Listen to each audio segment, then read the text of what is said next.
Bonjour et bienvenue à tous dans cet épisode qui est le 8e ou 9e? Ah, j'ai oublié, on sait pas, c'est dans le titre. Bonjour Owen Manak. Bonjour. Petit épisode, épisode un petit peu particulier parce qu'on n'a pas vu infiniment de films et on n'a pas eu le temps de faire les films du passé, donc il y en aura exceptionnellement pas. Mais c'est les vacances, faut nous excuser. Voilà. Et pour se faire pardonner, on enregistre par la suite un petit épisode bonus pour faire patienter pendant la pause de l'été. Et oui, et qu'on adore enregistrer avec nos merveilleux micros.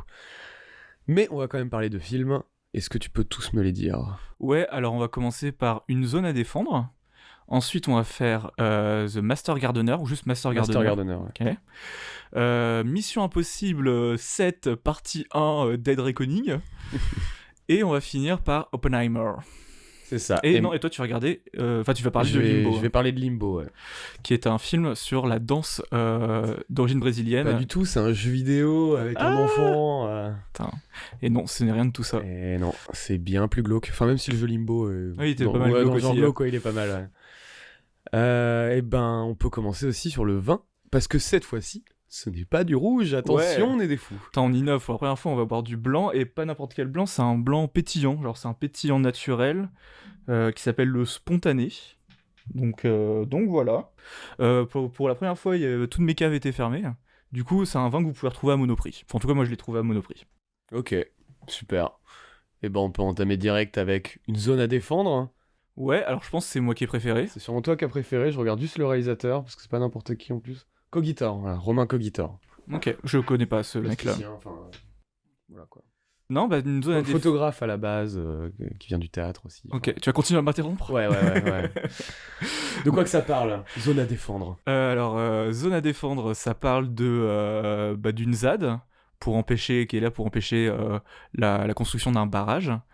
Et on envoie François Civil, aka Greg, qui est un agent de la DGSI en infiltration. C'est sa spécialité, il s'infiltre dans des mouvements d'extrême gauche pour essayer de les défaire, concrètement. Et du coup, on entre, dès la première scène, on entre du coup dans cette ZAD où François Civil va se mêler à tout le monde et va essayer de se rapprocher d'une des leaders de cette ZAD, qui est jouée par Lina Kudry, et pour essayer de récupérer notamment un ordinateur. Du coup, pendant cette opération, il va se passer des choses, et on va le retrouver, du coup, 18 mois plus tard, un truc comme ça, genre 2 ans plus tard quasiment. Ouais. 2 ans plus tard, dans cette même ZAD, où on le renvoie du coup pour finir sa mission, enfin pour refaire une autre mission dans la même ZAD. Et François Civil, en arrivant, il va se rendre compte que Lina Kudry a un petit bébé. Et que du coup, le petit bébé correspond pas mal en termes d'âge au moment où il était... je crois que c'était 30 mois, enfin on va dire à peu près 2 ans. Un bébé Greg. Voilà, un bébé civil. Et du coup, il va se poser plein de questions est-ce qu'il faut qu'il mène sa mission à bien, mais du coup, ça va porter préjudice à sa nouvelle un peu famille de fortune. Donc voilà, moi j'ai bien aimé ce film-là. Il est sur Disney+, j'ai pas dit qu'il est sur Disney+. C'est le premier film français de Disney+. Voilà. Et moi je trouve que c'est un film qui est très naturel dans sa réalisation, et très naturel aussi dans ses dialogues, dans la construction de ses personnages. Je trouve que ça commence du coup par... on voit François Civil arriver dans cette ZAD, et c'est filmé au grand angle, et je trouve ça assez admirable, la réalisation, comment il arrive à nous amener dans cette ZAD, à nous faire passer d'une scène à l'autre, d'un moment d'affrontement avec les forces de l'ordre, puis après dans les maisons de fortune, les cabanes et tout, qui ont été construits pour l'occasion. Et ça, je trouve ça très stylé. Je trouve ça très stylé aussi, du coup, les dialogues, toutes les interactions en fait entre ces deux personnages, et du coup François Civil, Lina Kudry, je trouve que ça marche vraiment, aussi parce que ce sont tous les deux très très bons acteurs. Je pense qu'ils ont déjà une alchimie, ils avaient déjà joué ensemble dans du coup les Trois Mousquetaires, ils étaient aussi en une sorte de petit couple, il y avait une amourette entre les deux. Et donc c'est des acteurs qui fonctionnent très très bien ensemble. Je trouve que, alors c'est pas seulement d'être un film parfait, je trouve qu'il se perd un peu dans sa deuxième partie, il y a une baisse de rythme, mais Mais j'ai plutôt vraiment, j'ai passé un moment très agréable à regarder ce film-là. Je trouve ça vraiment bien mis en scène et bien mis dans la durée les questionnements de François Civil, parce que c'est vrai il est mis face à un dilemme qui est quasi impossible à résoudre. Soit il perd sa vie, soit il perd sa famille. Enfin, c'est un peu, c'est plus compliqué que ça forcément. C'est un vrai dilemme moral. Oui, quoi. voilà. Et on le comprend, ce dilemme moral. Donc en ça, c'est vraiment bien fait. Donc voilà, je vais pas vous mentir, je vais pas dire que c'est le film de l'année. Pour moi, c'est un film très sympa à regarder. Et voilà, un moment agréable.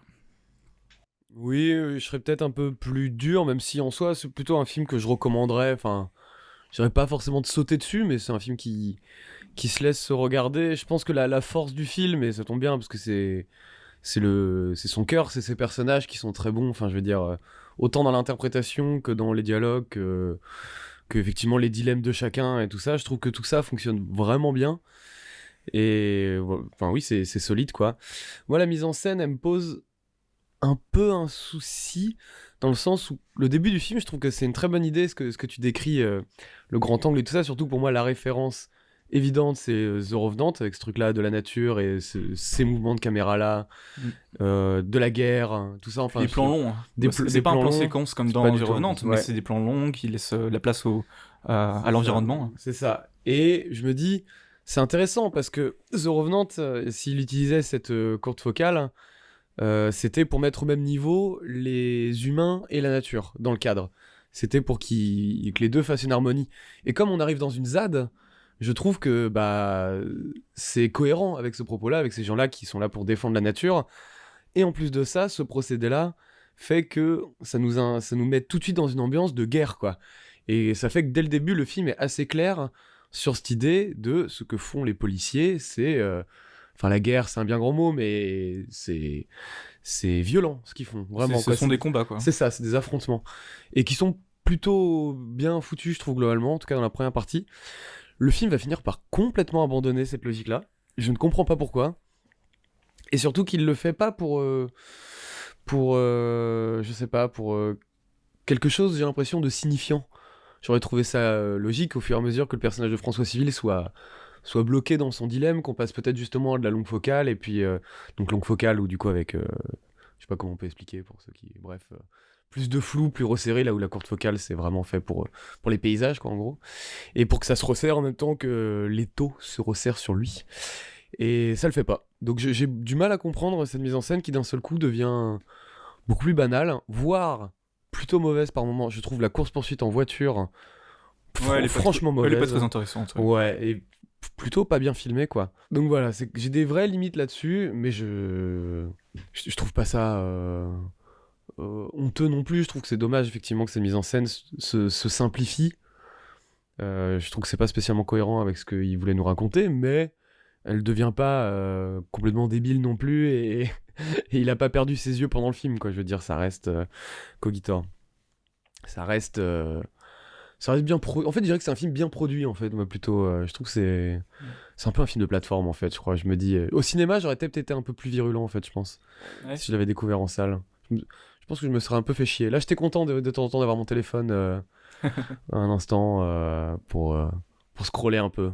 Je sais pas, toi je sais pas s'il est long, il doit faire quoi, 1h30 ? Non, il doit faire 1h30, ouais.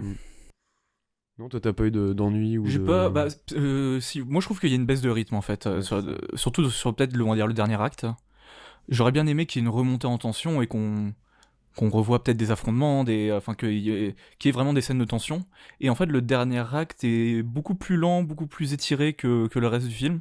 Et du coup, oui, à ce moment-là, j'étais un peu en mode j'ai pas eu le climax auquel je m'attendais.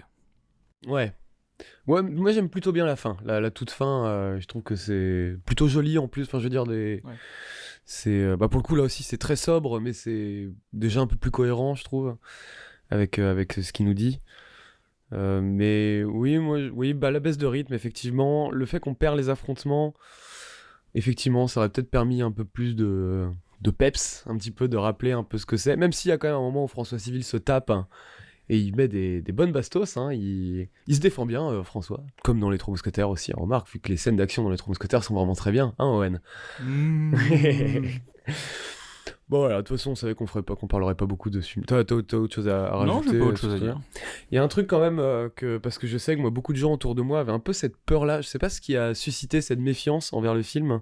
Je sais que beaucoup de gens, oui, autour de moi, avaient un peu cette peur du, du film de gauche caviar, on va dire. Quoi. Ce côté un peu en mode, oui, mais bon, les zadistes. Un peu condescendant envers les ça. zadistes. Et pas du tout. Et le film est vraiment clair là-dessus, quoi. Enfin, je veux dire, il est. Ouais, je pense Ouais. je pense qu'ils ont eu au moins des bons consultants, ou en tout cas des gens qui ont participé au scénario ont vécu dans la ZAD, je pense, parce que la vie de la ZAD, le quotidien, parce que il y a des affrontements dans une ZAD, mais le quotidien c'est surtout réparer des choses, enfin faire du potager, enfin j'en sais rien, mais il y a tout un quotidien qui n'est pas les affrontements, et ça je le trouve assez bien représenté, donc je pense qu'ils ont eu des bons consultants là-dessus. Ouais. Je dis ça parce que je sais qu'il y a des gens qui avaient peur de ça, donc.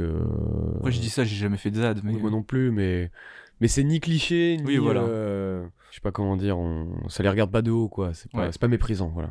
non, pas du tout. Est-ce qu'on passe au film suivant dans Ouais. ce cas-là Du coup, Master Gardener, Master vas-y, à toi Gardener. de... Master Gardener de Paul Schrader. Un type au passé trouble, violent. Bon, on peut le dire en fait, son passé. Dans la bande-annonce, c'est montré les Ok. tatouages, donc... Un ancien nazi qui qui a arrêté d'être nazi et qui aujourd'hui est jardinier pour une aristocrate, une grande bourgeoise qui a un des grands jardins. Et lui s'occupe de ça, il dirige une équipe de jardiniers. Et un jour, la fille de la sœur, un truc comme ça, genre... Enfin bref, un membre de la famille un peu éloigné de la patronne, hein, qui est jouée par Sigourney Weaver. Voilà, il y a une personne de la famille lointaine arrive parce qu'elle doit fuir certaines choses et voilà, elle va être hébergée. Et il va lui apprendre le jardinage, mais en même temps, cette fille va commencer à avoir des problèmes, notamment avec ce qu'on comprend être son mec.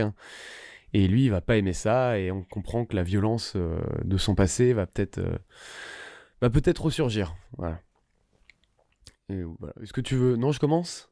Bah vas-y, commence. C'est un film particulier parce que c'est une trilogie thématique, hein, qui n'a jamais été vraiment officialisée d'ailleurs, je crois pas, par Paul Schrader, mais qu'on appelle la trilogie de la rédemption, qui a commencé par Sur le chemin de la rédemption en 2017.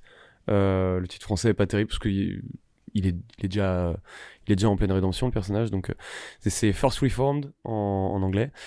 Un deuxième film sur un compteur de cartes, un arnaqueur de casino qui s'appelle Card Counter, tout simplement. Et maintenant celui-là. Et c'est des films en fait qui ont un peu, qui vont toujours traiter de gens qui ont un passé et qui ont cette violence en eux et qui risquent d'exploser d'une manière ou d'une autre. Dans le premier, c'est un moine, un prêtre, je sais plus, un homme d'église qui va se rendre compte suite à la mort d'un militant écologique qui voulait se faire exploser, mais cet homme d'église a récupéré ses explosifs, donc le gars a préféré se faire sauter la cervelle plutôt que de vivre dans ce monde de merde. Et ça va réveiller chez ce prêtre une conscience écologique, et sachant qu'il est dans une petite ville qu'on comprend vraiment contrôlée par des multinationales. Et il va commencer à se radicaliser et à vraiment se dire peut-être que c'est moi qui je vais les faire péter, quoi. Le synopsis, c'est rigolo. Incroyable, c'est un film que je recommande de fou. Il est assez dur à trouver, moi je l'ai trouvé sur Univers Ciné, mais il est même pas sur des plateformes, il n'est pas sur Canal+, par exemple, hein, parce que j'ai un compte Canal+. Il n'est pas dessus. C'est un film qui est même pas sorti en salle à l'époque, mais c'est vraiment, vraiment un chef-d'œuvre. Formellement, c'est assez incroyable. Cette idée de la rédemption, cette idée d'un personnage qui écrit un bouquin aussi, typiquement, où du coup on a une espèce de narration un peu décalée par rapport à ça, et aussi cette idée que c'est toujours un élément extérieur qui va un peu choquer, souvent des personnages féminins d'ailleurs, à chaque fois des personnages féminins, qui vont un peu évoquer, parce que du coup là il y a la femme de cet homme qui s'est fait sauter le ciboulon, qui est assez important dans le récit. Et voilà, donc c'est une thématique, c'est une trilogie, pardon, vraiment intéressante. Je dirais le seul point négatif, c'est que je trouve que chaque film est moins bien que le précédent, mais ils sont tous très bien. Et Master Gardener, c'est vrai que j'étais un peu long du coup avant d'arriver à ce film, mais je trouve que c'est le moins bon parce que j'y vois certaines limites. Déjà, je trouve que formellement, c'est le moins audacieux, c'est celui qui expérimente le moins, c'est celui qui va le moins loin. Tu en parleras peut-être derrière, mais Là où les autres, ils s'attardaient, enfin dans les autres films de la trilogie, ils s'attardaient vachement sur les métiers et le savoir-faire de ces personnages principaux. Card Counter est vraiment l'exemple où vraiment on comprend comment il compte, comment il travaille, comment il arnaque, comment il manipule les cartes. Là, je trouve que ça manque un peu. Tu dis, il aurait pas été jardinier. Enfin, je sais pas, il aurait pu travailler un peu plus cet aspect-là et qu'on comprenne que ce mec-là est vraiment bon, quoi. Et qu'il trouve dans la nature quelque chose de serein qui l'empêche d'exploser. Ceci dit, c'est des personnages vraiment, vraiment cool. Moi, j'aime beaucoup le personnage de Sigourney Weaver qui représente vraiment cette bourgeoisie en fait, mais qui se rend pas compte spécialement du mal qu'elle fait, mais qui pourtant est sous couvert d'offrir un jardin aux gens, je crois qu'elle a une association, elle fait une levée de dons en fait, non, Ouais, voilà, oui, c'est c'est ça. Et sous couvert effectivement d'une certaine bien-pensance, bienséance, et ben finalement tout cela est très conservateur en fait quoi. Ce sont des gens très conservateurs et dans son cas un peu raciste, un peu qui aime pas beaucoup la jeunesse, la nouveauté. Ce qui est intéressant, c'est les 3 seuls films de Paul Schrader que j'ai vus en tant que réalisateur. Paul Schrader, pour ceux qui savent pas, c'est aussi le scénariste de Taxi Driver. Et je trouve que ce film-là est un peu le miroir de Taxi Driver. Il y a vraiment cette idée de cet homme qui s'est trouvé un métier suite à des traumatismes, enfin c'est la guerre du Vietnam dans Taxi Driver, et une jeune fille spécifiquement qui traîne dans l'illégal, va le toucher sans qu'il comprenne trop pourquoi et va l'amener vers une potentielle explosion de violence qui est très différente dans Master Gardener, qui est qui est assez anticlimatique, que moi j'aime assez, parce que je trouve que ça travaille pas mal cette idée de, moi en tant que spectateur, de par ces images qui défilent, j'ai presque envie de voir de la violence en fait. J'ai presque envie de voir ce personnage exploser et tirer sur tout, alors que non, c'est pas bien. Et je trouve que le film travaille un peu cette ambiguïté. Et globalement, c'est un film ambigu, c'est un film complexe. On sent que Paul Schrader, sachant que c'est quelqu'un qui vient d'une famille pratiquante, religieuse, très stricte, je pense que c'est plutôt un homme, un démocrate un démocrate assez convaincu et tout ça, mais qui est constamment tiraillé par l'état du monde, tout ce qui se passe autour. C'est un film antifasciste. Qui dit que les nazis c'est pas bien quoi. Bon après ça c'est quel courage. Non mais en tout cas c'est un film c'est des films qui essayent vraiment de traiter de cette espèce de schizophrénie américaine et de ce renouveau des néo-nazis, enfin ce qui est le principe d'un néo-nazi d'ailleurs, mais oui, cette violence souterraine. Et c'est un film qui est vraiment tiraillé quoi. Et ça, moi c'est ça que je trouve intéressant, que je trouve mieux dans les 2 précédents, que je trouve vraiment être des dilemmes moraux assez vraiment fascinant. Il y a une scène qui est de l'or massif dans un motel. J'ai pas envie d'en dire plus, mais il y a un plan avec un travail de lumière qui est une des plus belles choses moi que j'ai vues cette année. Je sais que toi t'aimes pas beaucoup la photo, moi je la trouve assez géniale. C'est pas la joie, c'est très terne, c'est très bureaucratique quoi, c'est très froid, mais bon ça va avec le récit. Mais moi je la trouve plutôt admirable ouais, quand même. Bref, je me suis un peu étalé sur Schrader et tout, mais je vais te laisser la parole. Et non, c'est faux, on passe au film suivant. J'adore faire cette blague. Elden Ring. Bingo. Allez hop. Oh là là. C'est censé être le podcast de la réconciliation. Hein. Ah oui, c'est vrai. Non, moi j'ai beaucoup aimé. Est-ce qu'on l'appelle le podcast de la réconciliation partie 1 si tu veux. Allez. Avec un point d'interrogation. Ouais. Non, moi j'ai beaucoup aimé, ouais.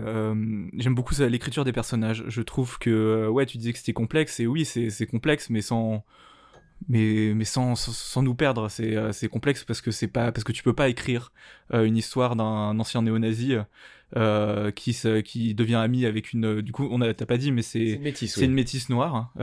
Du coup, la jeune fille. Parce que je vois pas les couleurs en fait, c'est pour ça. Ah oui, ouais. Toi t'es trop déconstruit. Ouais. Non, et du coup, ouais, c'est un film complexe, mais ça veut pas dire qu'il va vous perdre. Les personnages nous prennent tout de suite aux tripes et on a tout de suite de l'empathie pour eux, tellement, en fait, parce qu'ils sont bien écrits, parce que on va tout de suite comprendre en fait quels sont leurs enjeux, quels sont leur façon de voir l'autre, de façon de voir le monde. Donc ouais, non, moi je le trouve vraiment réussi ce film. Moi je suis pas comme toi, moi j'ai vu aucun, c'est mon seul Shredder, donc j'ai pas la vue d'ensemble sur qu'est-ce que c'est la trilogie du coup de la rédemption. Mais ce film-là, du coup, dans son individualité, j'ai vraiment beaucoup aimé. Pour revenir sur la photo, je mettrais une nuance. C'est pas forcément la photo qui m'a déplu, mais peut-être plus l'étalonnage. Parce que je trouve qu'il y a des moments où la lumière est magnifique, comme tu l'as dit. Je trouve qu'il y a un travail de la lumière vraiment très très bon. Mais c'est toujours très terne. Et du coup, pour moi, ça met pas des fois en valeur ce qui aurait dû être mis en valeur.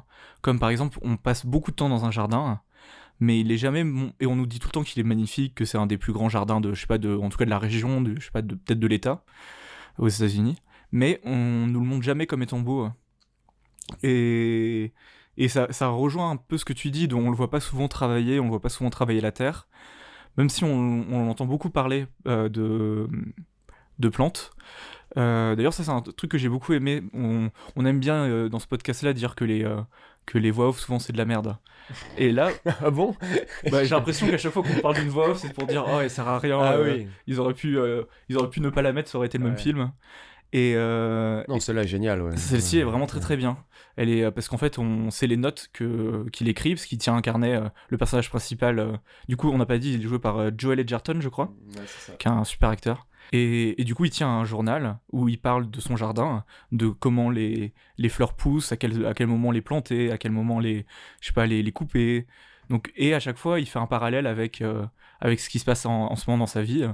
Et en ça, c'est assez joli. Des fois, c'est un peu forcé en mode des fois, ces plantes-là s'entendent très bien, des fois, non, pas du tout. Et tu fais, ah oui, bah là, t'es pas en train de parler de fleurs, t'es en train de parler de ta relation avec. Mais je trouve que cette voix off, tu peux pas l'enlever parce qu'en fait, tu comprends que ces personnages-là écrit ça, c'est pour éviter d'exploser en fait. On comprend que c'est une rigueur dont il a besoin pour vivre normalement, quoi. Non, donc ouais, j'ai pas énormément de choses à dire. Je connaissais pas l'actrice principale, enfin, du coup, la jeune fille. J'ai vu qu'elle avait joué dans le dernier. Non, c'est pas Black Adam, c'est Shazam. Ah oui. Mais. Quintessa Swidell. Donc voilà, c'est une très jeune actrice, je sais pas, elle doit avoir un peu plus de 20 piges. Elle a mon âge, elle est née en 97. Ok. Ouais. Et elle est vraiment dingue. Du coup, elle est quand même face à deux acteurs assez immenses, du coup, Joel Edgerton et Sigourney Weaver. Et elle s'en tire super bien. Et elle démérite pas du tout. Du coup, ouais, en fait, c'est vraiment un film qui tourne autour de ces personnages, qui est vraiment centré sur eux, et ça marche vraiment très très bien. On découvre, en fait, c'est parce que tout le film va se jouer autour de cette relation entre Joel Edgerton et Quintessa Swindell Swindell, pardon. Ouais. Et son évolution, et ouais, ça fonctionne parce que c'est super bien écrit. Donc voilà. Non, c'est vrai qu'elle apporte immédiatement un peu de fraîcheur dans ce truc-là, encore une fois très clinique. Elle y apporte de la jeunesse, quoi. Elle apporte de la vie. Donc c'est vrai qu'elle est chouette, quoi. Elle est cool, putain. Ouais. Et j'avais un peu peur que ça parte dans une direction un peu chelou, romantique. Et au final, bon, je vais pas vous spoiler, mais au final, la façon dont c'est fait et la façon dont c'est filmé, au final, m'ont balayé tous mes a priori et tous mes doutes. La scène du motel, encore une fois. Ouais, voilà, la scène du motel. C'est de l'or, hein. Oui, moi je trouve la fin dans ce que le film en fait assez culotté, je trouve. Il va vraiment. J'aime beaucoup le dernier plan. Et en lien avec ce que tu dis, quoi. J'aime assez aussi ce qu'il en fait de cette histoire-là. Parce que pareil, c'est complexe. C'est dur de se positionner. C'est dur de mettre les mots parfaits sur cette relation, quoi. Moi-même, je suis pas sûr de savoir à peu près ce que je ressens vis-à-vis de cette histoire, quoi. Ouais, non, c'est particulier. Ouais. Mais un film n'a pas à avoir l'obligation d'être moral. Et c'est nous qui sommes des êtres moraux et qui avons nos doutes et nos a priori face au film. Ouais, mais ça c'est intéressant, surtout que Shredder, c'est vrai que même dans ces scènes, parce qu'en fait j'ai dit Taxi Driver, mais il a fait d'autres films avec Scorsese. À Tombeau ouvert par exemple, qui est un Scorsese assez méconnu. Je crois que c'est celui que Scorsese, il le désavoue pas, mais il l'aime pas. Et bah c'est une drôle d'idée. C'est vraiment un Taxi Driver sous coke, hein. C'est avec Nicolas Cage, qui joue un ambulancier insomniaque dans New York. C'est assez délirant. Ok.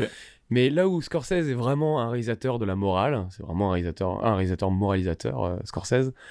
Shredder, lui, on sent que c'est quelqu'un qui aimerait en faire de la morale, mais qu'on est incapable. Je trouve qu'il est tiraillé un peu comme ses personnages, quoi. C'est-à-dire, il faut une rigueur dans la vie, dans ce cadre, mais il est incapable de ne pas mettre toute cette complexité qui est autour de lui, et du coup de se dire, bah, c'est une morale en laquelle, enfin, c'est comme ça que je l'interprète, hein, je pars, mais il y a vraiment cette idée de j'aimerais que la morale qui pour moi est la bonne s'étale partout, mais c'est impossible. Il y a une espèce de tiraillement, et je pense que c'est un artiste est rarement aussi intéressant que quand il est tiraillé aussi, Ouais. quoi. Torturé, pardon. Oui. Parce que tortuer n'est un mot qui n'existe pas, ou qui veut dire qu'on se transforme en tortue. Mais c'est très spécifique. Est-ce qu'on passe à Mission Impossible Ouais. de Macquarie? Bon, du coup, je commence cette fois-ci. Ouais, je sais pas lequel de nous. On a le Ouais. même avis, hein, globalement. Non, bah moi j'aime beaucoup la saga Mission Impossible. Faudrait que je me revoie les deux premiers, je les ai pas du tout en souvenir, mais on va dire à partir du 3, moi j'aime à peu près tout. Et du coup, à chaque fois, c'est vraiment le bon rendez-vous de l'été. Le nouveau Mission Impossible, c'est toujours des films vraiment très bien foutus, très bien rythmés. Tom Cruise, bah, il a un charisme monstrueux, il est drôle et ça marche à chaque fois. Tu savais qu'il faisait ses cascades lui-même, hein? Ah non, Ouais, vas-y, ouais. dis-moi en Et plus. genre en vrai, Ah ouais. tu sais. Ouais. Insupportable. Et du coup, j'attendais ce nouveau Mission Impossible, du coup, qui est la première partie d'un diptyque qui est censé clore la saga. Censé. Censé, on verra, peut-être que l'argent fera qu'à 80 piges, il continuera à faire des Missions Impossibles. Argent qui rentre pas tant que ça pour l'instant, hein, pour cet Ouais. épisode-là. Ouais. Et du coup, en vrai, c'est pas un mauvais film, ce dernier Mission Impossible, mais c'est peut-être le plus faible à mes yeux depuis pas mal de temps. Il y a des choses qui marchent très très bien, il y a des scènes d'action, de course-poursuite qui marchent très très bien. Il y a des acteurs on aime toujours revoir Tom Cruise. Moi, j'adore revoir Simon Pegg. D'ailleurs, j'avais oublié, mais en fait, il a une super belle voix. J'ai envie qu'il fasse des podcasts. C'est vrai, J'ai oui. envie qu'il parle dans mon oreille, qu'il me lise des livres la nuit. Donc ouais, Simon Pegg, c'est vraiment c'est un acteur doudou, quoi. On est toujours trop content de c'est le le bon retrouver. copain, quoi. Ouais. Ouais. Et mais il introduit des nouveaux personnages, notamment dans la bande, qui sont pas très bien écrits, qui est joué par Hayley Atwell, vous connaissez sûrement parce qu'elle joue le love interest de Captain America dans le premier Captain America. Je sais plus comment il s'appelle son personnage. Agent Carter. Ça, non? C'est pas possible, ouais. Agent Carter. Peggy Carter. Ah oui, c'est ça. Oui, il y a eu une série dessus. Ouais. Donc ouais, une actrice qui a l'habitude de jouer des rôles un peu badass et tout, mais là ils en ont un peu fait une demoiselle en détresse qui passe tout le film à se faire sauver par Tom Cruise. Et bah du coup c'est un peu dommage parce que on écarte un peu l'autre personnage féminin badass qui était joué par Rebecca Ferguson, qui était vraiment l'égal de Tom Cruise, de Ethan Hunt, j'allais dire Ethan Hawke, de Ethan Hunt. Et qui était vraiment badass, quoi. À chaque fois qu'on la voyait à l'écran, on était content. Et du coup, pour la remplacer par elle, qui a des qualités, mais qui est surtout en fait là pour jouer la demoiselle en détresse et un love interest très fadass. Donc voilà, je trouve qu'il y a pas mal de défauts à ce nouveau Mission Impossible, notamment aussi pas mal de scènes de baston qui sont pas très bien filmées. Ils ont pris Pomme Clémentieff pour jouer une des antagonistes, et moi j'avais envie de voir Pomme Clémentieff, surtout que ça fait longtemps qu'on sait que c'est une artiste martiale et qu'on la laisse pas artister martialement dans les Marvel. Du coup, artister martialement. Ouais, voilà. Ouais. Nouveau mot. Et du coup, moi j'avais hâte de la voir combattre dans ce nouveau Mission Impossible. Et en fait, je pense qu'elle est très douée en tant qu'artiste martiale, mais c'est pas très bien filmé. La seule scène où on la voit vraiment se battre, c'est dans une sorte de couloir d'allée exigu. Et c'est pas très bien photographié, c'est pas très bien filmé, et on comprend pas trop les enjeux de ce personnage, on comprend pas ses choix, enfin... Je trouve qu'ils ont mal géré son personnage, alors que moi, j'avais vraiment hâte de le voir. Donc voilà, je trouve que globalement, les personnages sont pas super bien écrits, enfin, toi, les nouveaux personnages. Pareil, le méchant, pour moi, il est fade. Oui, pas très intéressant. Pareil, en fait, ils ont ramené un ancien méchant de je sais plus quelle Mission Impossible, doit être le 2. Aucune idée. Ils nous remettent des flashbacks. Ouais. Et c'est un méchant quand même assez fadass, quoi. on comprend même pas son intérêt, parce qu'en fait, alors le vrai méchant, c'est On n'a pas raconté l'histoire du tout. Hein. Ah, mais oui, Après, ouais. qui regarde un Mission Impossible pour l'histoire? Bon, en C'est gros, notre- il y a une nouvelle intelligence artificielle développée par les Américains qui s'est rebellée, et maintenant elle appartient à aucun pays, et tous les pays veulent retrouver une clé en 2 parties qui permet de contrôler l'intelligence artificielle. Voilà. Et celui qui contrôlera l'intelligence artificielle contrôlera le monde. En Voilà. gros, quoi. Du coup, Ethan Hunt, forcément, il est en mode, bah non, personne va. Enfin, lui, il veut du coup retrouver les clés pour détruire l'intelligence artificielle. Ce qui est assez couillu quand même de dire, Bien, hein, de ouais. dire, bah, en fait, les États-Unis sont aussi méchants que Ah bah oui, le reste le des pays. film le montre même. Ouais. Et d'ailleurs, bah, tu sais, c'est un peu la vanne de à chaque fois il devient rogue, enfin il Oui, devient renégat, enfin, renégat, voilà, ouais. en français. Et là, c'est vraiment au bout de 5 minutes, c'est en mode ah bah Allez, salut. il est vraiment devenu renégat au bout de 5 Allez, minutes. ciao. Donc ouais, je trouve qu'il y a pas mal d'enjeux qui sont pas ouf.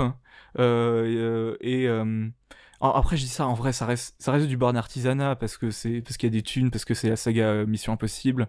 Ils savent faire des films. Mais quand on va regarder un Mission Impossible, pour moi, on s'attend un peu mieux que ça. Donc voilà, je vais pas parler beaucoup plus longtemps que ça. Non, je te suis à 1000%. Le personnage féminin, il me pose un vrai problème, au-delà du côté que je trouve vraiment un peu patriarcal. Vraiment, demoiselle en détresse et tout. On s'emmerde un peu. Elle a un côté. J'ai été le voir avec ma sœur, hein, et elle m'a dit un truc, c'est que ce personnage-là, et je pense qu'effectivement c'était un peu ce qu'il voulait faire, c'était qu'il apporte un peu de normalité parmi tous ces gens qui ont peur de rien, qui disent bon bah Ethan de toute façon il va sauter du haut d'une montagne, donc voilà, tranquille. Elle amène un peu cette normalité-là, ce décalage, et c'est vrai. Ouais, mais Simon Pegg le faisait déjà, le personnage de Simon Pegg. Oui, mais Simon Pegg, il craint pas vraiment la mort. Il craint, enfin, je veux dire, ça reste un agent secret quand même, Simon Pegg. Tu vois, il reste. Ouais. Elle, il y a un peu ce côté. Bon, bah, je suis une voleuse et voilà, c'est tout quoi. Genre, je vis ma vie comme Joe Lanting. Mais j'ai un vrai problème avec ce personnage-là, même s'il y a une scène de course-poursuite dans une petite voiture qui est très bien, très drôle. C'est vrai qu'elle est cool. Où ils sont tous les deux menottés, donc c'est un peu galère. Elle arrive pas à conduire parce qu'elle n'est tout simplement pas habituée à conduire en se faisant courser par des grosses voitures et la police de toute une ville. Donc lui, il arrive, sauf que les menottes sont pas au bon endroit pour que lui puisse conduire pendant qu'elle est assise à côté. Donc voilà, il galère quoi en gros, et cette galère-là fait le nœud de la scène d'action et je trouve que ça fonctionne vraiment très bien. Moi j'aime bien le truc de l'intelligence artificielle, j'aime bien son design, et le fait qu'ils disent des trucs en mode le fait que l'intelligence artificielle ait peur, des trucs comme ça, je sais pas, j'aime bien, je trouve que ça marche bien sur moi. Et c'est vrai que je peux pas m'empêcher de me dire que je trouve que les cascades sont quand même moins impressionnantes en fait. Il y a Tu moins savais de que c'était scènes lui qui faisait ses cascades? Ah bon, c'est vrai? Putain, c'est fou, hein. La scène dont on nous casse les couilles depuis un an, la scène où il saute en moto, c'est une bonne scène, mais bon. Enfin, ouais, il tombe quoi. Enfin, je veux dire, il saute très haut et il a un parachute quoi. Enfin, j'ai aucun doute que dans les faits, c'est un truc de fou. Mais à l'écran, j'ai l'impression que la seule plus-value, c'est de savoir qu'il l'a fait en vrai. Mais enfin, dans l'idée, je m'en fous qu'il l'ait fait en vrai ou pas. Oui, moi j'ai trouvé C'est ça pas mon stylé, problème. mais je suis peut-être biaisé par toute la com qu'il y a eu avant. Ouais, c'est un peu ça. Il y a une scène de fin dans un train qui sur le papier est pas mal, mais comme il y a ce fichu personnage, en fait, on a l'impression de voir Tom Cruise faire des trucs de fou, mais avec un énorme boulet au pied. Et du coup, tu fais, bah c'est dommage, moi j'ai envie de le voir faire des trucs de ouf tout court. J'ai pas envie qu'il se traîne quelqu'un, qu'il porte quelqu'un. Enfin, je trouve ça casse le rythme en fait, quoi, et ça casse la dynamique. Et c'est vraiment dommage. Je trouve le film marrant. Et ça, je vais oublier que les autres. Enfin, je savais que c'est des films cool, mais j'avais oublié qu'on pouvait autant se marrer, où vraiment c'est des vannes, quoi. Par exemple, comment il arrive dans le train, c'est vraiment cartoon, quoi. C'est vraiment. Oui, ou bah même une grosse partie de la course-poursuite dans la Fiat 500, là, Par exemple, c'est ouais. très, très drôle. Et oui. Et des trucs, moi je prends un gros plaisir dans ce genre de film à vouloir toujours montrer ton personnage. Je suis un grand fan de la saga James Bond, donc pour moi, je lis ça à ça. C'est rendre un personnage cool en lui faisant faire des trucs qui globalement n'ont pas beaucoup de sens. Quand il explique Le truc des clés que vient de dire Owen, donc une clé séparée en deux. Donc en fait, chacune ressemble à une clé, en fait, ça fait une espèce de cruciforme, en fait. Ouais, c'est ça, Ouais, une clé cruciforme. une clé cruciforme. Et du coup, il a une moitié. Et quand tu lui expliques ça, il le fait en faisant un tour de magie en même temps, en faisant disparaître la clé de sa main gauche et en la faisant réapparaître dans la main droite pour faire comprendre qu'il y en a deux, etc. Qui fait ça? Ça a à peu près aucun sens. Mais je trouve ça marrant, c'est classe, on s'en bat les couilles. Allez, vas-y. Et ça, moi, j'aime bien. J'aime vraiment bien ce truc-là. J'aime souvent le côté personnage, le personnage de Simon Pegg, qui sait qu'il va demander un truc à à son pote de faire une cascade extrêmement dangereuse et tout ça, mais qui dit bah fais-le quand même. Enfin, qu'il y a vraiment ce truc de bah. T'as Oui, l'habitude, oui. toi. Je trouve que oui, c'est ça. Et par exemple, je trouve que toute la préparation de la fameuse scène, justement, où il saute de la montagne en moto, toute la préparation est très bien. Parce que, en fait, le train va trop vite. C'est pour ça ils doivent trouver un moyen pour pouvoir accéder au toit du train.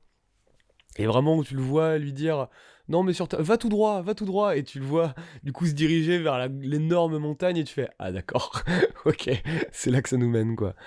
Et ouais, je m'amuse quand même beaucoup. Je trouve ça trop long. Là, on arrive vraiment à un stade où je pense qu'on en a tous marre des films de divertissement qui durent plus de 2 heures sans qu'on comprenne trop l'intérêt Surtout que c'est une première de cette partie. durée. C'est une première partie, finalement. Alors, je le trouve moins frustrant que le Spider-Man parce que la mission est finie. Ouais, il y a vraiment un arc qui se termine. Ouais, il y a vraiment un truc de. Voilà. Et à la fin du film, ils disent et maintenant, il va falloir faire ça. Et ça fait péter la musique et tout ça. Et ça, c'est chouette. Je trouve le film un peu trop sérieux par moments aussi, ce truc-là, de love interest, de non mais Ethan Hunt, toutes les femmes de votre vie ont été tuées, ont été machin, tu fais faites-le sauter de la tour Eiffel, je m'en fous en fait, je m'en branle.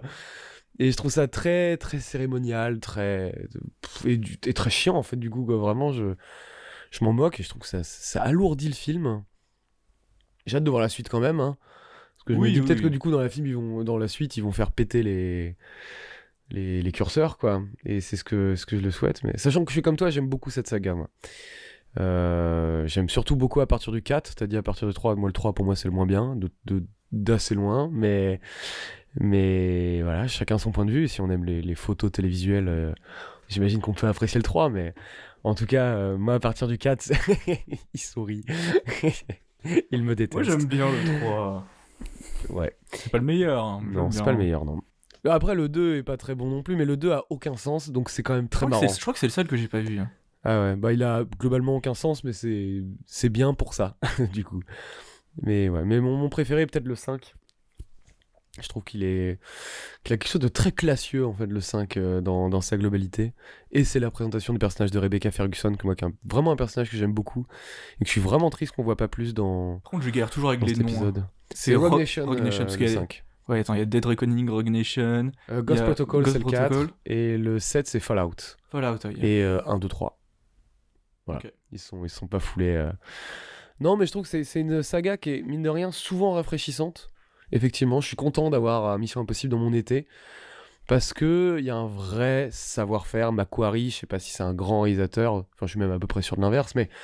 Mais c'est un mec qui sait faire, quoi. C'est un mec qui sait coordonner une équipe. C'est un mec qui sait mettre des bon scènes techos. d'action. Ouais, c'est un très bon technicien et un artisan, quoi.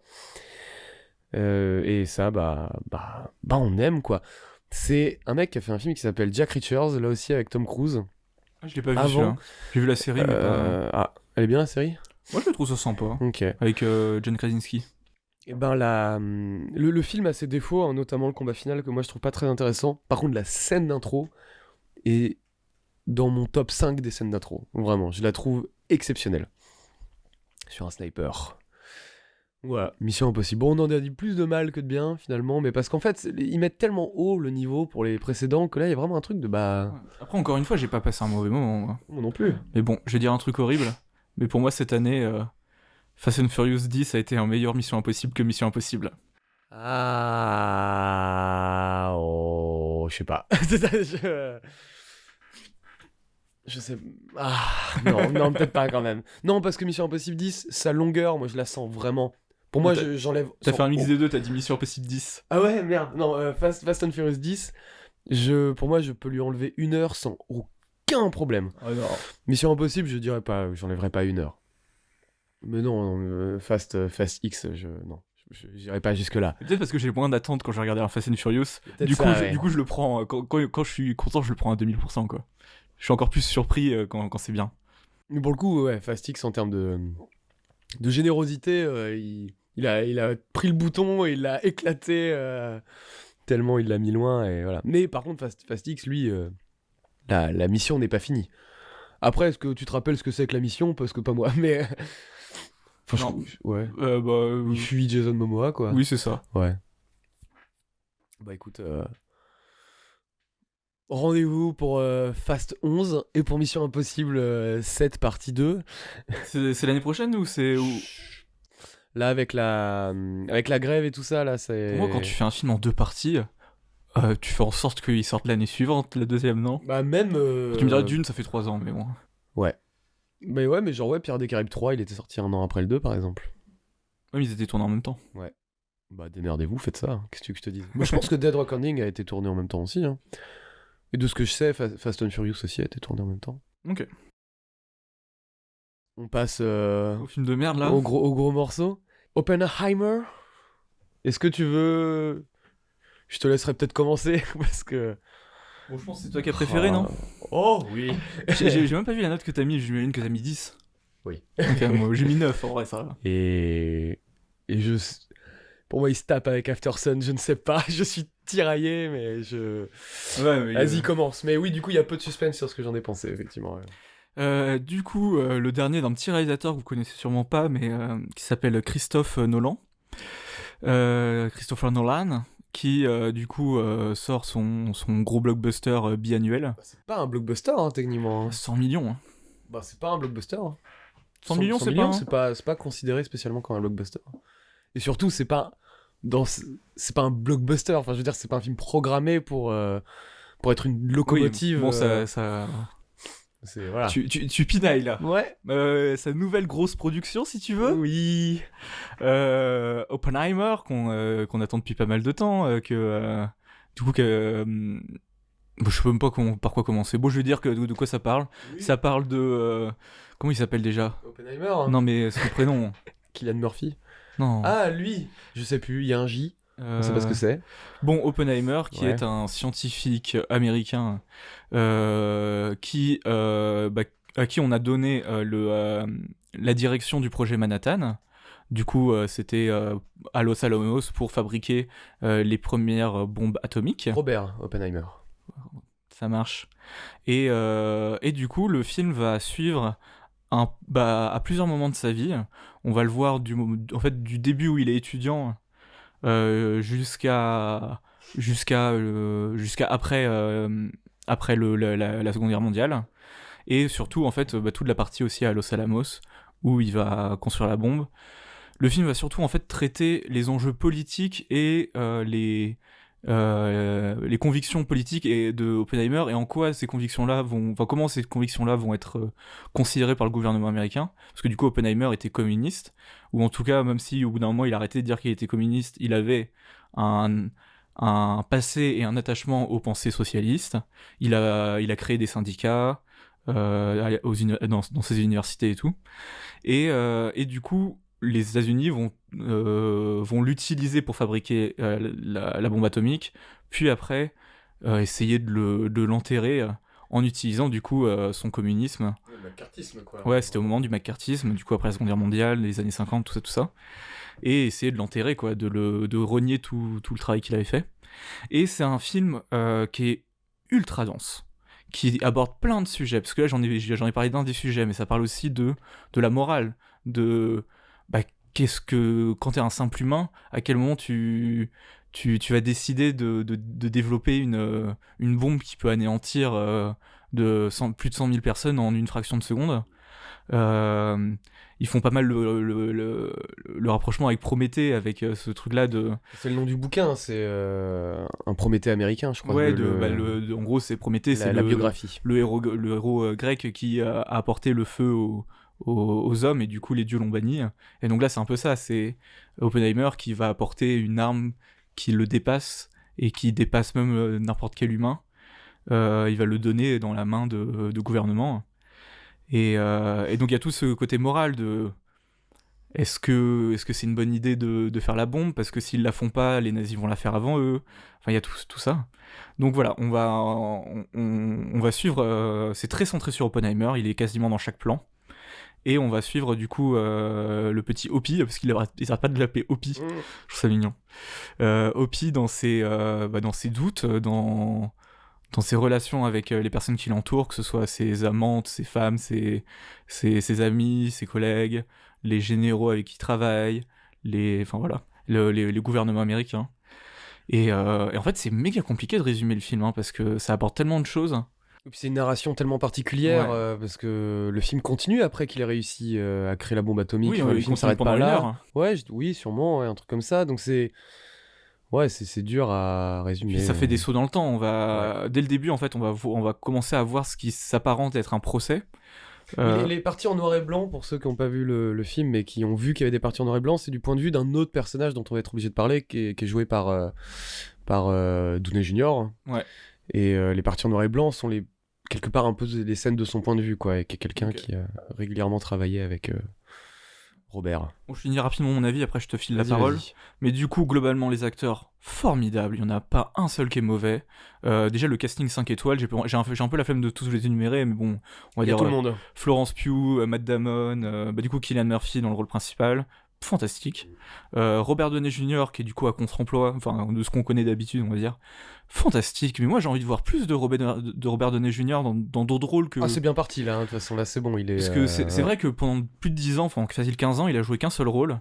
Il a joué du coup Stark, que ça soit dans les Marvel, mais que ça soit aussi dans Sherlock Holmes. Oui, où c'était le dandy un peu.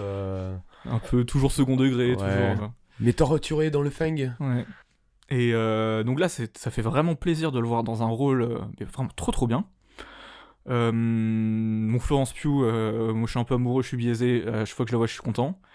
Non mais voilà, après même dans les tout petits rôles ils castent des gens, des têtes connues quoi.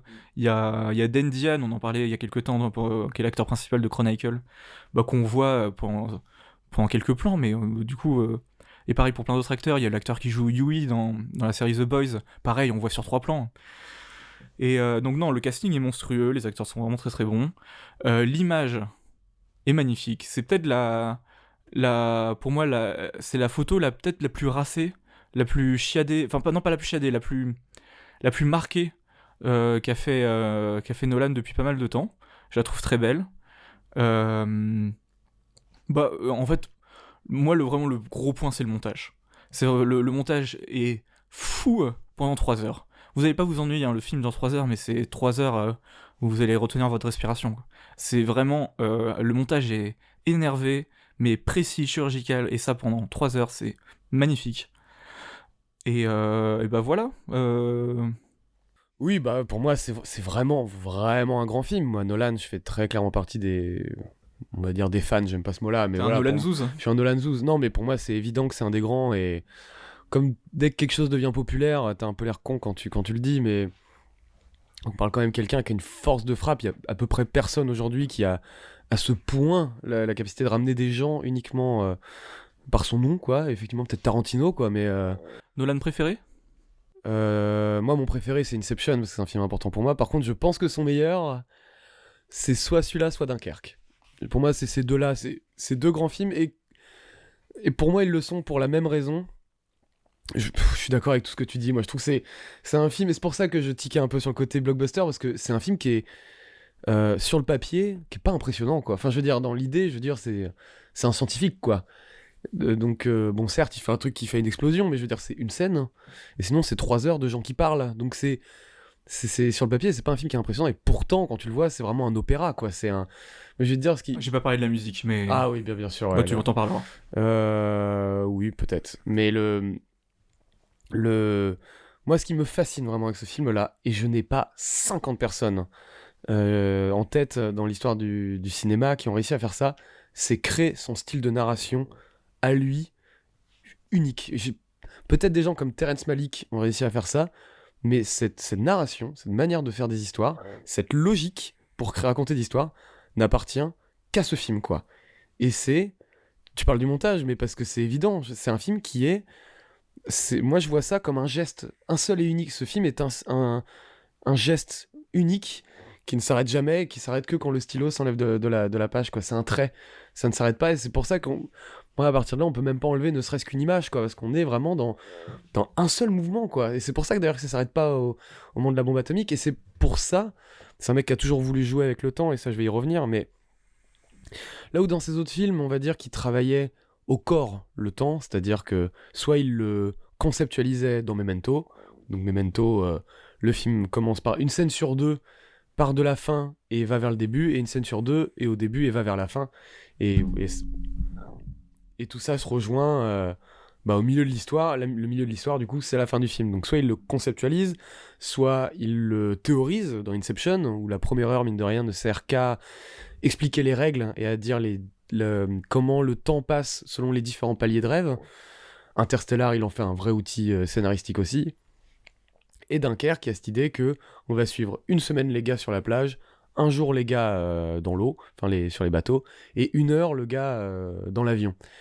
Là, on pourrait même mettre ça dans le Prestige, où c'est des gens qui lisent des journaux, enfin les deux magiciens lisent chacun le journal intime de l'autre, et du coup on fait des sauts dans le temps, on fait des bonds grâce à ça. Là, on n'en est même plus au stade où il évoque le temps. C'est juste, c'est comme ça fait partie de sa narration, ça fait partie de sa manière de raconter son histoire, ça n'appartient qu'à lui, et c'est peut-être là ce qui fait que pour moi c'est un grand... Je suis d'accord avec tout ce que tu as dit sur les thématiques et tout ça, mais moi il y a une chose que je trouve fascinante dans ce film-là, et j'étais curieux de ça. Mais en fait c'est tellement évident quand je le vois, mais... Florence Pugh. Non, que pas le meilleur personnage, on peut peut-être s'accorder là-dessus. Nolan et les femmes, de toute façon c'est rarement un combo gagnant, mais c'est plus des... On est vraiment plus sur des outils scénaristiques que vraiment des personnages, quoi. Même si Emily Blunt, donc la femme de Oppenheimer, a son moment de gloire dans celui-là. Bref, je reviens sur mon truc. Ça m'avait posé la question aussi pour Dunkerque, c'est comment il va amener sa fascination sur le temps dans ces films-là. Et Oppenheimer, en fait ça saute aux yeux, c'est que qu'est-ce qui doit le fasciner dans le temps, au-delà de cette idée que c'est quelque chose de terrifiant, le temps qui passe, quoi, le fait qu'on ait aucun contrôle là-dessus. Mais en fait, le temps, concrètement, c'est quelque chose à la fois de complètement intangible, et pourtant qu'on peut, entre guillemets, mesurer. On sait que c'est lié à la gravité, on a des outils qui permettent de se dire que c'est pas juste un truc... c'est pas juste une idée, voilà, le temps c'est pas juste un concept en fait, c'est pas un concept philosophique, on peut le quantifier, on peut le travailler. Et en fait Oppenheimer quelque part ce n'est que ça, et c'est pour ça qu'il est sûrement fasciné par la physique et ces choses-là, c'est travailler les atomes, travailler des choses qu'on ne perçoit pas et qui pourtant concrètement existent et ont un impact dans notre vie, dans ce cas présent la bombe atomique, mais c'est pour ça qu'il en fait une narration et qu'il n'en fait pas un objet de théorie de sa manière de gérer le temps dans ce film-là, et qui, moi, ça me fascine, parce que là, on parle vraiment d'un niveau de maîtrise que je trouve hallucinant. Et quelque part, je trouve presque ça dans Aftersun, sauf qu'After Sun, il y a vraiment cette idée d'intérieur, de souvenir. Donc le film en parle d'une autre manière de ce temps qui... il parle d'un temps qui est déjà passé, quoi. Alors que là, on est... Enfin, même si ce n'est pas chronologique, c'est le temps qui passe, c'est vraiment une perception j'ai encore du mal à mettre des mots dessus, mais c'est souvent ça, de toute façon, les films qui nous impressionnent, c'est pas forcément ceux sur lesquels... Déjà, je suis étonné d'avoir réussi à avoir ce genre de pensée en sortant du film. Non, je pense que c'est gigantesque, Nolan est vraiment un cinéaste pour moi important, de par ces thématiques-là, et qu'en plus de ça, qui font partie intrinsèquement du cinéma en plus, parce que le cinéma, c'est des images qui bougent, donc c'est un art temporel, quoi. C'est-à-dire il n'existe que dans la durée qui lui est définie. Ce n'est pas fixe, et donc c'est des vraies questions de cinéma. Et d'ailleurs j'ai vu des gens qui faisaient le parallèle entre la scène qui est une scène brillante, qui est la scène du test de la bombe atomique, qui est une scène anticlimatique et pourtant incroyablement impressionnante de comment il le tourne. Il y a un peu cette idée du spectateur, en fait. Ces gens-là sont spectateurs, les scientifiques se posent en tant que spectateurs, ils se mettent sur des chaises, ils se mettent vraiment comme dans une salle de cinéma pour observer ce spectacle-là, quoi. D'ailleurs, on filme plus la réaction des gens plus que la bombe en elle-même. Et oui, et c'est une scène qui montre à peu près toute la fascination qu'on peut avoir pour cet objet savant et pourtant pas de mort absolue. mini spoiler sauté de 20 secondes, mais en fait le déroulement c'est il n'y a pas de son lors de l'explosion et on n'observe que la beauté de ce travail de cette image en fait, simplement de ce jeu de couleurs absolument magnifique, et le son arrive en même temps que l'onde de choc, et donc il y a un peu cette idée de derrière la fascination, l'horreur absolue de ce que représente cette invention qui est terrifiante quoi. Donc non, moi c'est un film que je trouve que je trouve exceptionnel, et je me suis posé d'autres questions du coup sur la filmographie de Nolan. Je trouve que c'est des films, à part quelques-uns, c'est des films auxquels c'est vraiment dur de donner un genre, de les attribuer un genre. Et pourtant, il le travaille, hein, souvent. La trilogie Batman est peut-être le seul contre-exemple, mais moi, c'est pas ce que je préfère chez lui, même si je trouve que c'est du bon, hein, mais là où vraiment Batman Begins, on est vraiment dans un film fantastique, Dark Knight, c'est vraiment un thriller policier, et Dark Knight Rises, c'est un film catastrophe. Mais à part ça, à part peut-être Interstellar, qui est vraiment un film de science-fiction et un drame familial, on peut vraiment lier ce truc-là. Inception, je trouve que c'est dur de dire c'est un film de SF, action, Ouais, thriller. c'est un peu une sorte de James Bond, un peu. Ouais, c'est assez compliqué. Dunkerque, c'est un film de guerre, mais il n'y a pas tant d'affrontements que ça, donc c'est dur de le catégoriser là-dedans. Et pareil, Oppenheimer, enfin si, c'est un biopic, mais je trouve que c'est dur de le catégoriser uniquement là-dedans, quoi. Et non, je trouve que c'est un mec complètement fascinant, et je fais partie des gens qui n'ont pas vraiment aimé Tenet, et limite je le prends comme exemple, hein, de ce que Nolan a fait de plus nolanien, mais dans le mauvais sens du terme, quoi. Pour moi, je trouve que tout est gadget, notamment son utilisation du temps, je trouve ça très gadget. Donc j'étais très heureux de le voir revenir à un budget plus petit, 100 millions après tout, c'est quoi, hein, je veux dire. Non mais tu vois ce que je veux dire, genre Ouais. à revenir à quelque chose de plus intime. T'es content de le voir revenir là-dessus, je le sentais bien, mais je m'attendais pas à une telle claque, vraiment. Pour moi, je m'attendais pas à le voir à son prime. Comme pour moi, Dunkerque était un peu son film Autant absolu. dire qu'il est pas finito. Et ben, je pense pas, non. Mais loin de là, du coup. Mais pour moi, Dunkerque était un peu son film ultime, c'est-à-dire le film qui symbolisait le mieux les thématiques de ce réalisateur, et comment il avait réussi à le mieux les mettre en scène. Et bah, Oppenheimer me fait douter, quoi, vraiment. Non, et c'est cool de voir aussi que, qu'en fait, il peut encore nous surprendre. Parce que c'est vrai que ça fait 20 ans, même plus, que. Un peu plus, ouais. Ou en tout cas, ça fait quoi? Ça fait au moins 15 ans qu'on le considère comme un des plus gros réalisateurs hollywoodiens. Comme quelqu'un d'important, en tout cas, quoi. Et aussi un auteur de blockbuster. Et en fait, à chaque fois, on se rend compte qu'il peut se réinventer. Bon, on était tous déçus par Tenet. Mais avec Oppenheimer, en fait, ça nous rassure de se dire, en fait, ouais, non, en fait, il peut toujours inventer des trucs, inventer de nouvelles façons de parler, de raconter, et Il ouais, a un langage à lui, quoi. et nous émerveiller, quoi. Ah ouais, et pourtant, c'est casse-gueule, parce que pareil, Nolan, les dialogues, ça a jamais été son fort. Après, là, c'est tiré d'un bouquin, donc il avait une base sur laquelle travailler, mais... Parce que là, c'est un film très verbeux, Mais oui, c'est c'est ça. que du dialogue pendant... Ouais. Mais ça marche. Ouais, non, ça marche...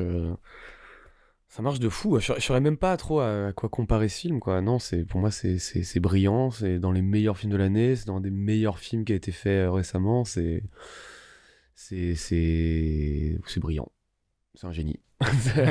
Un point, c'est tout. Tu voulais parler de la musique un peu? Parce que Ouais, t'en parleras ouais. mieux que moi, je pense. Ouais, elle est écrite par Ludwig Göransson, que vous connaissez parce que c'est la nouvelle coqueluche des blockbusters américains. Il a fait la musique sur Tenet, des fois, je crois qu'il avait commencé. Il était en même temps que Hans Zimmer à un moment. Pas en même temps. Non, Ah non, je confonds avec Junkie X6, y a pas un truc comme ça? Junkie XL? Oui, ça c'est Mad Max, par exemple, ouais. Ah oui, non, Ouais. peut-être que je confonds. Mais Ludwig Göransson, vous le connaissez aussi parce qu'il a écrit l'album de Childish Gambino. Donc c'est lui, si vous voyez la musique Redbone, donc celle qui fait Daylight. Je vais pas la chanter en entier, mais c'est une de mes musiques préférées. Et bah c'est lui qui l'a écrite. Et oui, ça devient un des gros réalisateurs, enfin des gros compositeurs hollywoodiens actuels. Et là, la musique, elle est omniprésente. Il y a vraiment très très peu de scènes sans musique. Peut-être la bombe justement, Oui. mais sinon la musique est omniprésente et des fois ça peut m'agacer si vraiment on n'a pas le temps de respirer et tout, Le silence, c'est important, ouais. mais là en fait ça va tellement avec le montage, et c'est comme tu disais, c'est un opéra en fait. C'est une partition, hein, qu'on va écouter du début à la fin, et qui va jouer avec le montage, qui va mettre du lien en fait aussi dans le montage, parce que le montage est, comme je disais, il est très énervé. On va sauter d'un pays à l'autre surtout au début où on va suivre Oppenheimer à travers plusieurs universités. Donc vraiment on passe d'un pays à l'autre en 3 plans, et la musique va amener du lien dans ces scènes là. Et donc ouais, franchement, musique assez dingue, très orchestrale, hein, très oui, vraiment, c'est musique symphonique, mais franchement, vraiment, vraiment très bien. Ouais, non, c'est. Je touche un mot aussi parce que moi, à partir de Tenet, il avait aussi changé de monteur, hein, qui est devenu monteuse d'ailleurs. Et Tenet, moi, ça me faisait un peu peur, du coup. C'était un peu ça de me dire, sachant que son monteur d'avant, il s'appelait Smith, j'ai oublié son prénom. Et là, c'est Jennifer Lame, qui est une monteuse, et c'est peut-être pour ça que Tenet. Parce que je me souviens que Tenet, moi j'avais des vrais problèmes de En montage tout cas, aussi. elle est pas lame du tout. Alright. Et c'est une monteuse qui ne vient pas du tout du blockbuster. Elle a été monteuse pour des gens comme Noah Baumbach, par exemple. D'accord. Donc on parle vraiment d'un autre cinéma que de Tenet, avec des explosions et tout ça, quoi. Je l'ai dit un peu de manière méprisante, alors que c'était pas du tout mon intention. Avec les explosions, là, les trucs, Ouais, les conneries, là. Hein. les armes à feu, là, Ouais, hein. et piou-piou. Ouais, pour les gens qui sont sur TikTok, ça. Non, mais et là, bah, je dois reconnaître que Jennifer, j'étais peut-être un peu craché dessus à la sortie de Tenet, hein, et bah maintenant, je t'épouse. Tout est pardonné. Tout est pardonné, non, je t'aime. Voilà, je le dis, je suis amoureux. Non, mais c'est marrant. Il s'est vraiment créé une équipe. De toute façon, on sait que c'est quelqu'un qui tourne souvent avec les mêmes. Hein. Il a changé de chef opérateur à partir d'Interstellar. Enfin, Interstellar est son dernier film avec le chef opérateur qu'il avait avant. Et depuis, il en a un qui est quand même un gars qui est suffisamment musclé pour porter une caméra IMAX en mode Steadicam. Parce qu'il faut être motivé, parce que pour ceux qui savent pas, c'est une des plus grosses caméras au monde, hein, quand même. Hein. Donc c'est. Enfin, déjà, moi, avec un A7S3, au bout de 20 minutes, je commence à Ouais, avoir ça mal fait au bras. ouais. Ah, l'IMAX, tu le vois, il porte le truc, tu fais wow, mec, respect. Et oui, donc il a travaillé notamment avec Dunkerque, et on voit, hein, enfin je veux dire, et depuis Dunkerque, il a un style de photographie qui évolue, mais qui est assez reconnaissable quand même. Et ouais, non, bon, bref, on va pas tergiverser 1000 ans, mais Oppenheimer, oui, pour moi, c'est grand. Après, effectivement, c'est le style de Nolan, donc faut s'attendre là aussi à quelque chose d'assez clinique. C'est pas quelqu'un qui va travailler la chair. C'est pas un réalisateur. Oui, c'est pas un réalisateur charnel, c'est pas. Je le rapprocherais de Kubrick à ce niveau. Je déteste, hein, quand on compare Nolan à d'autres gens, hein, mais je veux dire, là, je parle dans le côté, bon, bah, quelqu'un comme quelqu'un comme Kubrick, bah, c'est distant, c'est froid, c'est un travail qui est autre. Enfin, il suffit de voir d'ailleurs les scènes de sexe dans ce film-là, qui sont des scènes assez froides, Ouais. et que finalement, le sexe, c'est pas spécifiquement ce qui Et l'intéresse. notamment une scène qui est même dans l'abstrait, ce qui est assez rare dans le cinéma de Nolan. Il y a une scène abstraite qui est vraiment très belle et très dure, qui est du coup une scène de sexe, mais qui se passe de façon abstraite dans un interrogatoire, parce que c'est une des seules scènes du point de vue d'Emily Blunt. Donc la femme de Et, Oppenheimer. et cette scène est assez folle. Très étrange. Mais pour moi, ça va avec, et c'est pour ça que dans Inception, c'est intéressant, et que tous ceux qui comparent Inception à Paprika, bah, on n'a pas vu les mêmes films. C'est que Inception travaille beaucoup cette espèce d'étrangeté du rêve, mais cette étrangeté qui est dans les détails, hein, qui est vraiment dans les micro-détails, et dans cette idée que tout semble naturel, et pourtant, il y a quelque chose qui cloche. Et moi, je suis pas tant étonné que ça par ces scènes, mais effectivement, c'est une abstraction qui est très particulière, quoi. Et c'est pour ça que oui, non, Paprika, on n'est pas dans la recherche du détail bizarre. Paprika, c'est le rêve, c'est le fantasme, c'est la poésie de l'imaginaire. Inception, c'est pas ça. Pareil, Inception, c'est plus clinique. Et donc oui, même quand il fait de l'abstrait, on est dans quelque chose je sais pas, de retenu. On n'est pas non plus dans du grandiloquent. Ce qui fait que cette scène est effectivement très étrange. La scène dont tu parles est Moi, c'est une assez scène préférée. glaçante. Ah ouais? Ouais, parce que ouais, justement, elle est glaçante et elle est très bizarre dans la cinématographie de Nolan. Enfin, j'ai jamais vu représenter une pensée ou de l'abstrait de façon tangible comme ça. C'est vrai que quand on est complètement dans la tête du personnage, des fois il imagine une explosion nucléaire, enfin atomique. Il y a plusieurs moments où il imagine ça avec les murs qui tremblent, des trucs Ah comme oui, hein. ça. C'est. Non, ouais, moi je trouve ça fascinant pour en parler des heures. Mais on va pas le faire.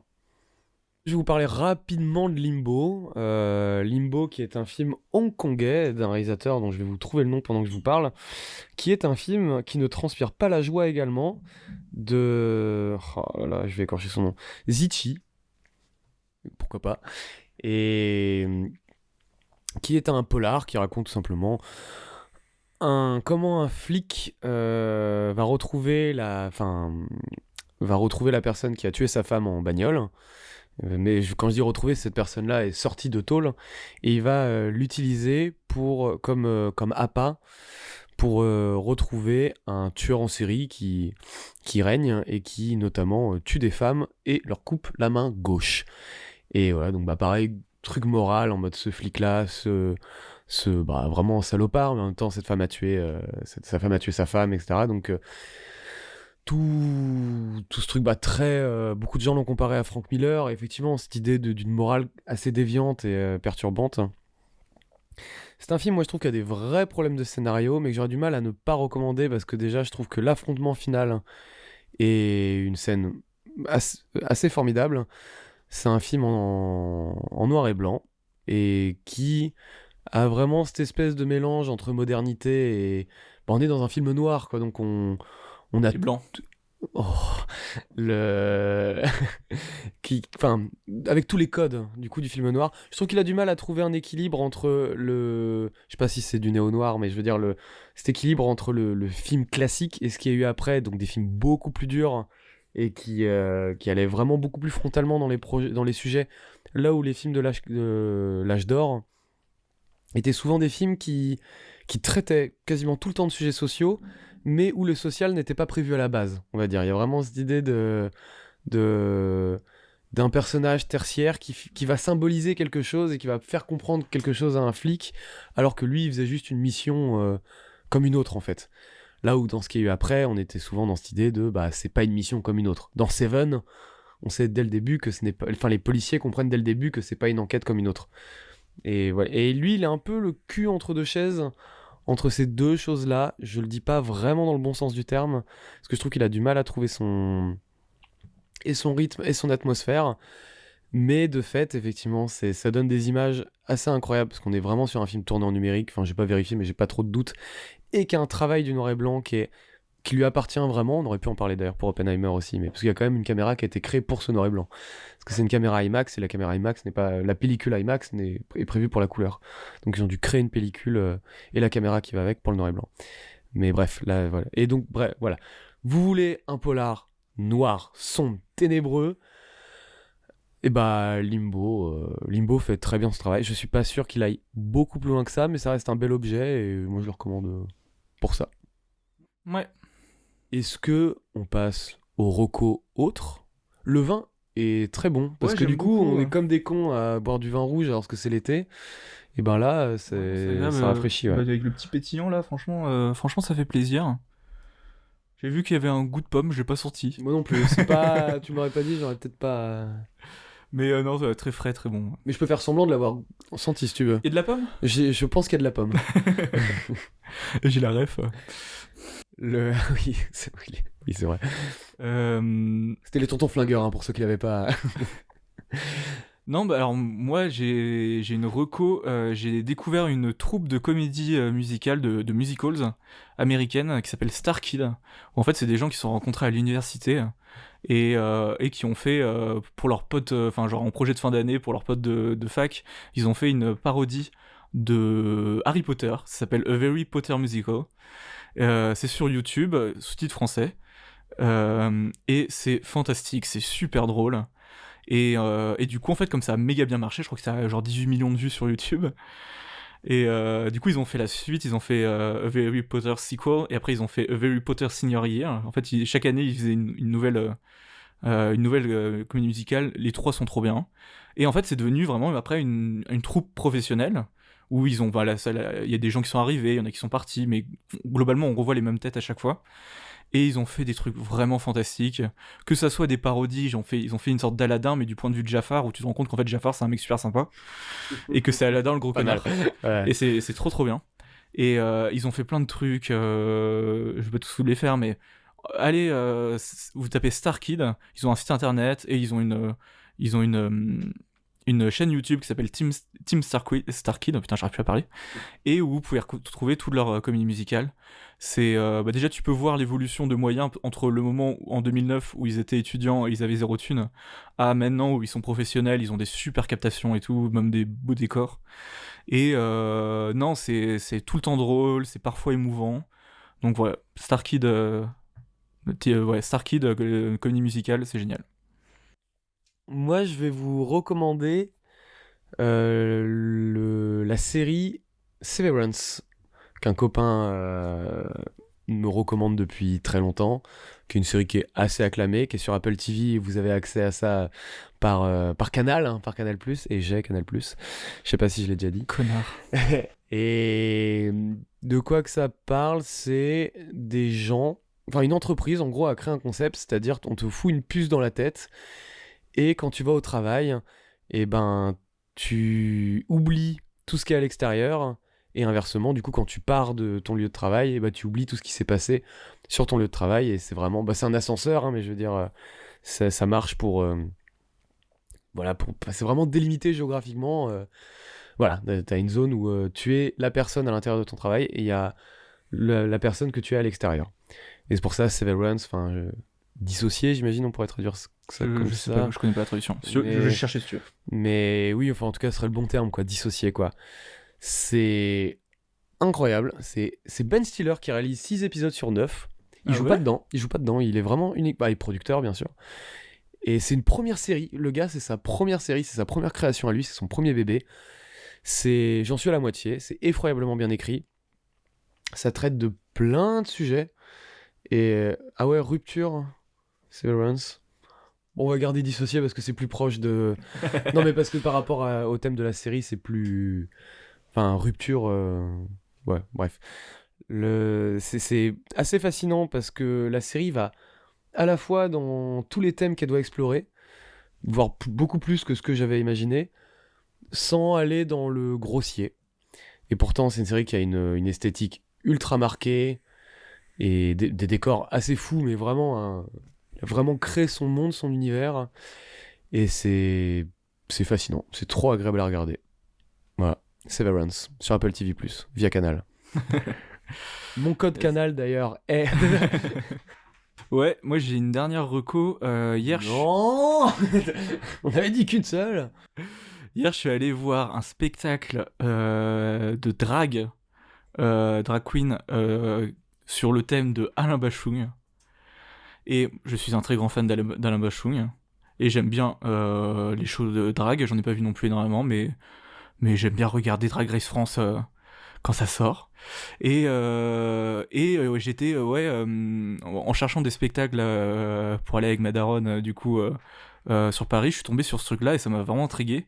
Et c'est un spectacle qui se joue en ce moment, c'est au Cabaret Sauvage, et sinon en fait c'est un spectacle qui existe depuis 2019, donc je pense qu'ils le refont un peu chaque année dans les cabarets chaque été quoi. C'est du coup trois drag queens avec un orchestre, donc il y a un quatuor, une guitare et un piano, qui eux font des reprises des gros tubes de Alain Bachung. C'est merveilleux. C'est vraiment, j'avais les poils, j'avais les larmes aux yeux pendant la moitié du spectacle. C'est si vous êtes fan d'Alain Bachung, même si vous connaissez juste comme ça, allez voir. C'est vraiment émouvant, c'est vraiment très très beau. En plus de ça, c'est drôle parce que entre les chansons, de temps en temps, il va y avoir des blagues, un show de drag queen, quoi, vraiment, où avec un peu d'interaction dans le public et tout. D'ailleurs, à un moment, il distribuait une bière au public, j'ai levé la main, c'est moi qui ai eu la bière. J'étais extrêmement heureux. Et non, c'est vraiment magnifique. Donc voilà, allez voir, c'est vraiment une expérience. La mise en scène est tellement belle. Vraiment, ça s'appelle Madame Osbachung, je crois. Je vais aller vérifier ça tout de suite. Ah, bah il y a des pubs au ciné, non? De ça. Ah ouais? Ouais. Eh bah j'ai pas vu. C'est le moment un peu faible du podcast. Voilà, Madame Osbachung. Ouais, c'est Madame Osbachung. Là, c'était au Cabaret Sauvage. Je sais pas où est-ce qu'ils passeront la prochaine fois. Mais si vous voyez ce spectacle passer, franchement, n'hésitez pas, allez-y, c'est magnifique. Très bien. Des attentes pour cet été? Y a quoi qui sort là? Il va y avoir Yannick? Il va y avoir Yannick, il va y avoir la Palme d'Or, Ah, qui le sort en Lucien août. Trier là? Ouais. Non, tu veux dire Euh, Justin Triet, bien sûr. C'est l'anatomie d'une chute. Ouais, l'anatomie d'une chute, ouais. Ouais, ça va être bien. Et sinon, après, je pense pour les gros blockbusters, va falloir attendre novembre, décembre, je crois. Tous les Dunes, les trucs comme ça. Pour l'instant. Parce que grâce à la grève des... Et oui, j'ai dit grâce à la grève des acteurs, et bah, il y a plein de ces films qui vont être décalés. Parce que quand tu es syndiqué, tu es obligé d'être syndiqué pour être embauché. Quand tu es aux États-Unis, c'est comme ça que ça fonctionne. C'est... Enfin... Plutôt une bonne chose. Oui, c'est ça. En fait, le truc qui fait que tu es obligé, c'est que... Dans l'idée, c'est pas toi qui es obligé, c'est que les studios n'ont pas le droit d'embaucher quelqu'un qui n'est pas syndiqué, en fait. Donc c'est pour ça que même Tom Cruise est syndiqué, tu vois, typiquement. Tom Cruise qui a voulu faire la médiation entre les deux. Ce qui est quand même culotté. Et la... Il y a un côté mégalo. Ouais. Et la présidente du syndicat a dit on fait la grève pour les petits travailleurs et pas pour Tom Cruise. Et elle a bien raison. Mais du coup, quand il y a la grève, tu n'as pas le droit non plus de faire la promotion. Et d'une, sortir le film sans les acteurs qui viennent Et faire de les deux, tapis rouges et tout ça.